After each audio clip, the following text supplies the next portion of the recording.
Assalamualaikum warahmatullahi wabarakatuh. Kembali lagi di channel YouTube AA Calon Dosen, YouTube yang membahas tentang pendidikan, hiburan, review, dan edukasi masyarakat. Pada kesempatan kali ini saya akan mengedukasi masyarakat khususnya untuk siswa-siswi yang akan lulus tahun 2025 yang ingin melanjutkan kuliah. Lulusan bagi teman-teman yang akan lulus 2025 baik lulusan SMA, SMK, MA sederajat. Nah, ada untuk teman-teman beasiswa KIP kuliah. Dari tujuan beasiswa KIP kuliah ini adalah untuk siswa yang berprestasi tetapi tidak punya biaya atau terkendala biaya yang ingin melanjutkan pendidikan tinggi siswanya. Makanya ada peluang yaitu beasiswa KIP kuliah sebagai solusi dari pemerintah. Nah, bagi teman-teman yang akan lulus 2025 SMA-nya, nah teman-teman jangan khawatir tidak punya biaya dan lain-lain, tapi teman-teman ada solusi dari pemerintah yaitu beasiswa KIP kuliah. Apa saja yang harus disiapkan di beasiswa KIP kuliah ini? Nah, teman-teman, apa yang menjadi syarat untuk daftar beasiswa KIP kuliah? Tentunya untuk pendaftaran beasiswa KIP kuliah tahun 2025 ini wajib teman-teman itu punya akun KIP kuliah. Dan akun KIP kuliah ini, untuk pembuatan akun KIP kuliah ini syaratnya itu ada 4. Yang pertama di sini, nah ini tampilan ketika kita login atau kita buat akun KIP kuliah. Nah, di sini pendaftaran baru, kemudian di sini yang harus ketika kita membuat akun tampilannya akan seperti ini. Dan kemudian di sini ada nomor induk kependudukan NIK. Nah, nomor induk kependudukan NIK ini tertera di KTP atau kartu keluarga. Bagi teman-teman ya yang ingin daftar atau buat akun KIP kuliah tahun 2025, siapkan dari sekarang, pastikan teman-teman itu punya NIK. Dan teman-teman tentu pasti sudah punya NIK. Karena NIK teman-teman itu sudah ada di kartu keluarga. Jika teman-teman belum punya KTP, teman-teman bisa lihat di NIK-nya itu di kartu keluarga. Nah, jika teman-teman sudah ada KTP, bisa dilihat di KTP untuk nomor induk kependudukan atau NIK. Isikan di sini NIK-nya sesuai dengan NIK teman-teman. Kemudian yang kedua yaitu ada nomor induk siswa nasional atau NISN. NISN ini bisa didapatkan dari sekolah atau tertera di ijazah yang nanti tahun 2025 atau ijazah SMA teman-teman. Tidak boleh pakai ijazah SD, SMP, tidak boleh. Tapi harus dimasukkan di sini itu adalah NISN atau nomor induk siswa nasional itu yang tertera di ijazah SMA, SMK atau MA. Nah, tentunya NISN ini didapatkannya dari sekolah. Kemudian yang ketiga yaitu adalah nomor pokok sekolah nasional. Nomor pokok sekolah nasional ini didapatkan dari mana? Dari sekolah juga. Nah, nomor pokok sekolah nasional atau NISN biasanya tertera di ijazah. Ada nomor pokok sekolah nasional, diketikkan saja di sini sesuai dengan nomor ijazah atau nomor pokok sekolah nasional teman-teman waktu SMA sederajat. Kemudian yang keempat yaitu email. Email di sini itu adalah email yang aktif, karena nanti email tersebut itu nanti akan email tersebut itu akan digunakan sebagai pengiriman nomor pendaftaran dan kode aksesnya supaya teman-teman nanti bisa login ke akun KIP kuliah. Ternyata persyaratannya itu ada 4. Yang pertama NIK atau nomor induk kependudukan yaitu terdata di Disdukcapil atau KTP. Yang kedua yaitu nomor induk siswa nasional atau NISN tertera di ijazah biasanya, atau ini biasa diterbitkannya oleh sekolah. Yang ketiga yaitu nomor pokok sekolah nasional atau NPSN, ini juga tertera biasanya di ijazah. Kemudian yang terakhir yang keempat yaitu email aktif. Email aktif tentunya harus hati-hati teman-teman, karena kadang-kadang kesalahan email dan lain-lain, jadi lihat dulu di HP email yang teman-teman punya itu email yang mana. Jadi salah satu digit juga nanti tidak bisa terkirim nomor pendaftaran dan kode aksesnya. Tentunya teman-teman di sini kan pendaftaran baru. Nah, teman-teman yang bisa daftar itu tahun yang bisa buat akun itu adalah untuk lulusan 2023, 2024 dan 2025. Nah, jadi teman-teman di luar dari 2023, 2024 dan 2025 itu tidak bisa buat akun KIP kuliah. Jadi tidak bisa ada kesempatan untuk dapat beasiswa KIP kuliah ini. Nah, jika teman-teman di sini sudah memasukkan NIK, NISN, NPSN, dan email, tinggal klik selanjutnya, nanti akan ada verifikasi kepada email yang didaftarkan di sini. Nah, teman-teman harus diperhatikan, pembuatan akun itu tidak mudah atau tidak gampang karena ada banyak kendala. Salah satunya kendalanya itu seperti ini. Jadi yang keempat tersebut itu antara NIK, NISN, NPSN, dan email. Jadi pastikan sebelum buat akun, teman-teman konfirmasi dulu ke sekolah bahwa NIK atau NISN, NPSN, dan NIK-nya itu sudah valid atau sinkron di data di Dapodik sekolah. Karena kenapa?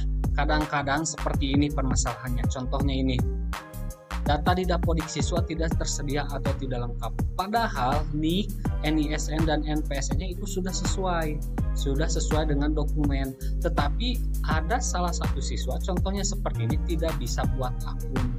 Karena apa? Karena di sini bukan masalah tentang NISN-nya atau NPSN-nya atau NIK-nya, tetapi permasalahannya itu yaitu sekolah atau operator sekolah waktu teman-teman SMA itu datanya itu tidak lengkap di Dapodiknya itu.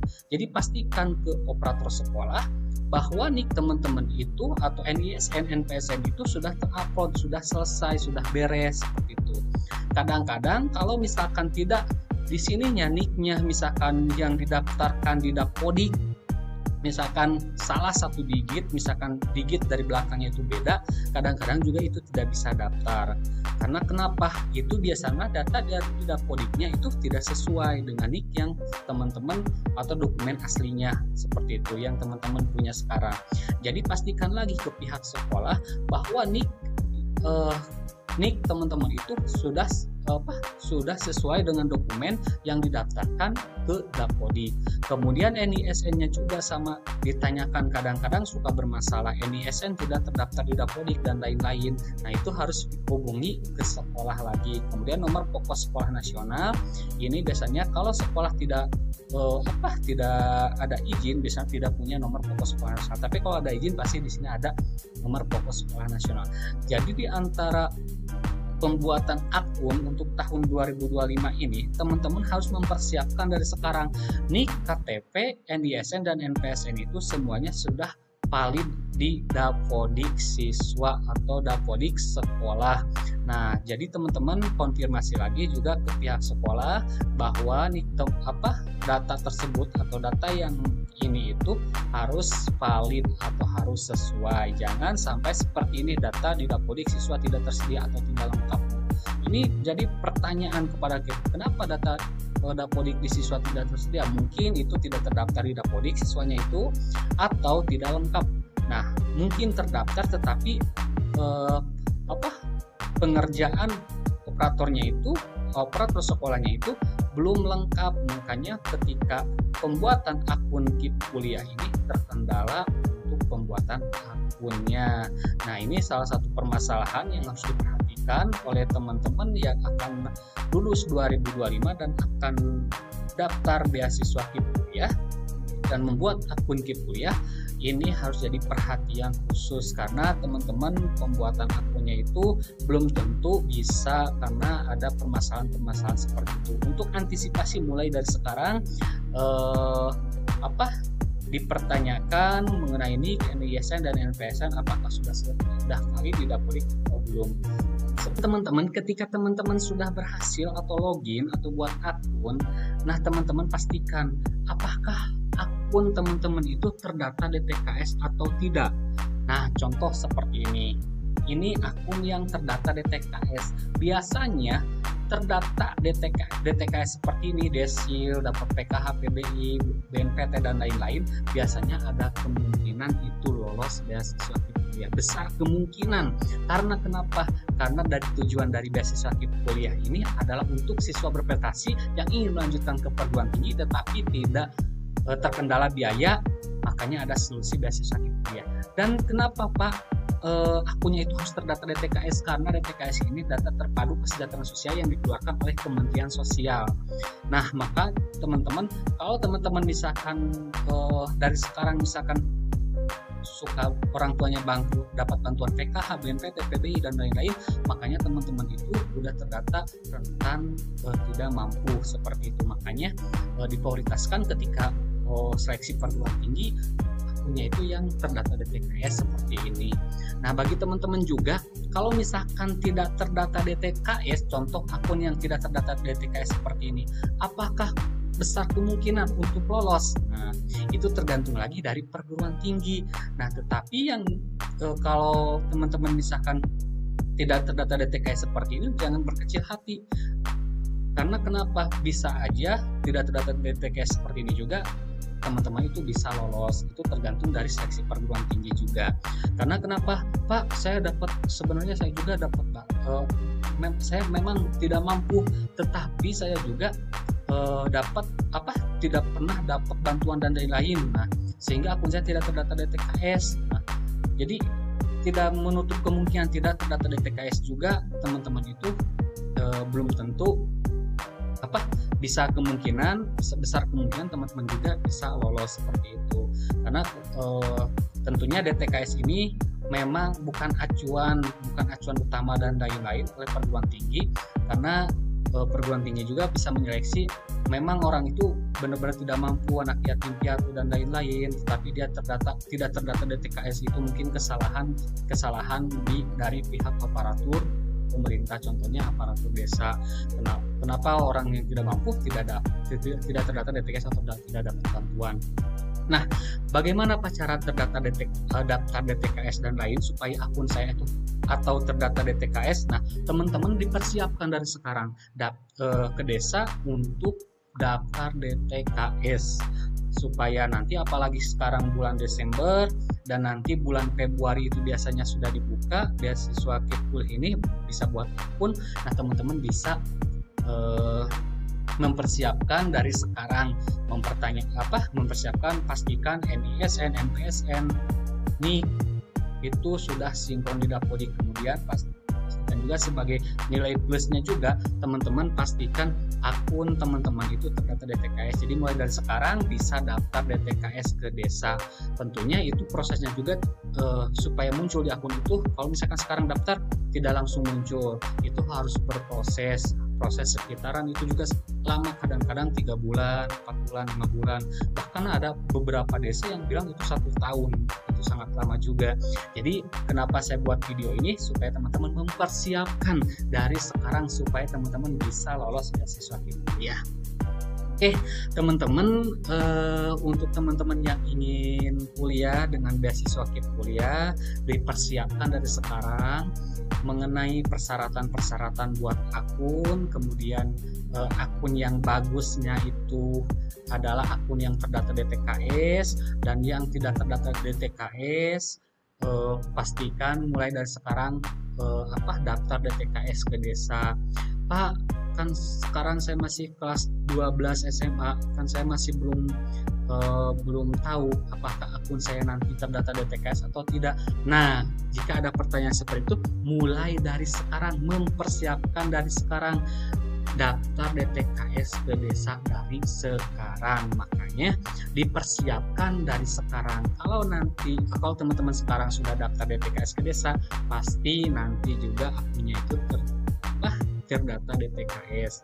Nah, itu ternyata persyaratan untuk persyaratan untuk buat akun, dan persiapkan juga teman-teman untuk daftar beasiswa KIP kuliah. Nah, Mudah-mudahan video ini bermanfaat bagi teman-teman yang memang sempat awam dan lain-lain, mungkin ketidaktahuan dan lain, makanya saya kasih tahu ini hasil dari pengalaman, kemudian hasil dari memang saya bukan berpengalaman tapi saya memang eh, sedikit lah berbagi ilmu hasil pengalaman saya. Jadi mudah-mudahan bagi teman-teman yang lulus SMA apa SMA sekarang kelas 12 yang ingin lanjutkan perguruan tinggi, buat akun dari persiapkan dari sekarang untuk buat akun KIP kuliah tahun 2025.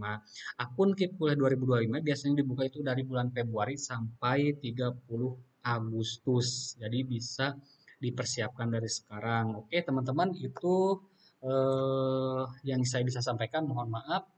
Mudah-mudahan bermanfaat bagi teman-teman. Wabillahi taufiq walhidayah. Wassalamualaikum warahmatullahi wabarakatuh. Salam pintar.